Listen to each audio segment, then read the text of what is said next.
describe him to me. And Muslims, look at the description of your Rasul. And for some, this would be the first time you hear what your Prophet looked like. I saw a man of striking appearance.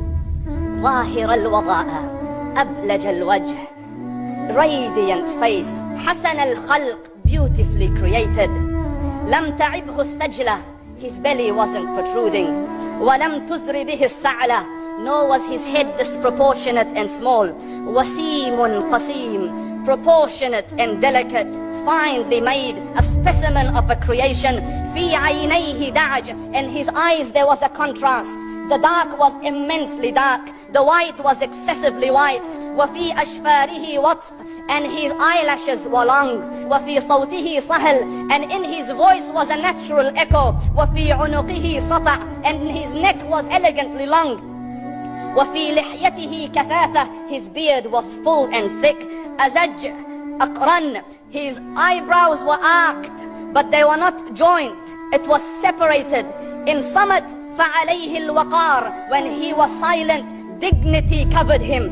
وإن تكلم سماه وعلاه البهاء, and when he spoke, it was audible and clear, almost commanding and overtaking. أجمل الناس وأبهاهم من بعيد, from afar the most striking and outstanding in appearance. وأحسنهم وأجملهم من قريب, and when he came near, the best of them and the most handsome of them in closeness. حلو المنطق, so such an exalted and sweet level of logic. Like when he used to speak, it was so coherently logical, it was smooth and easy to understand. فصل لا نزر ولا هذر, he was to the point, not excessive, not too short. كأن منطقه خرزات نظم يتحدرن, his logic, his utterances, his words were like jewels coming out of a necklace, calculated, polished, one after the other, it would flow magically. ربعة, he was medium in height, your eye didn't have to strain to look up at him, nor was it tedious to look down at him, he was a comfortable sight to look at. له رفقاء يحفون به, he had friends, the people that were with him, they were working around him to try to serve and protect him. إن قال سمعوا لقوله, when he used to say something, they used to hearken to what he used to say. وإن أمر تبادروا إلى أمره, when he commanded, they used to compete to fulfill the command. This is Muhammad Rasulullah.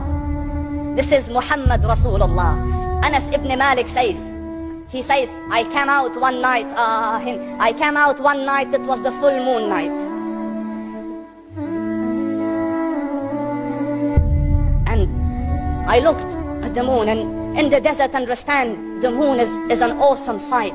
It is smooth, it is radiant, it is clear, it is gentle compared to the scorching sun at which they are used to. So the moon was the epitome of beauty. So he says, I came out at a full moon night and I looked at the moon and I saw it beautiful, handsome. So I said, let me go see if the moon is more handsome or my Prophet is more handsome. Let me see if that is more beautiful or the Prophet is more beautiful. So I went and I saw him standing afar. So I looked at his face and I looked at the moon and I looked at his face and I looked at the moon and I looked at his face and I looked at the moon, and he said, Wallahi, he was more handsome than the moon in its entirety. That is just the look of your Rasul. Aisha radiallahu anha says, I was sewing with the needle, my needle dropped in the dark, I couldn't find it. I said, Ya Rasul, I can't find it. He moved his face close, and I swear, out of the radiance of his face, I found my needle. And the Prophet sallallahu alayhi wasallam was mind-bogglingly handsome, but his handsomeness was covered with waqar and jalal and hayba. The Sahaba say, when we used to sit at his feet, two feelings conflicting would come on the heart. The first one, you wanted to look at him. You wanted to behold the majesty of his face. And when you wanted to look up, shyness used to overtake you, so you used to look down. Amr ibn al-As says, I sat with him many times, but if you ask me to describe his face, I can't describe it. I wouldn't be able to look up to him ijlalan wa ta'zeeman. I couldn't look up at him. And that is why he didn't have the problems that Yusuf alayhi salam had. Because it was difficult to penetrate the awe and the splendor of the Rasul.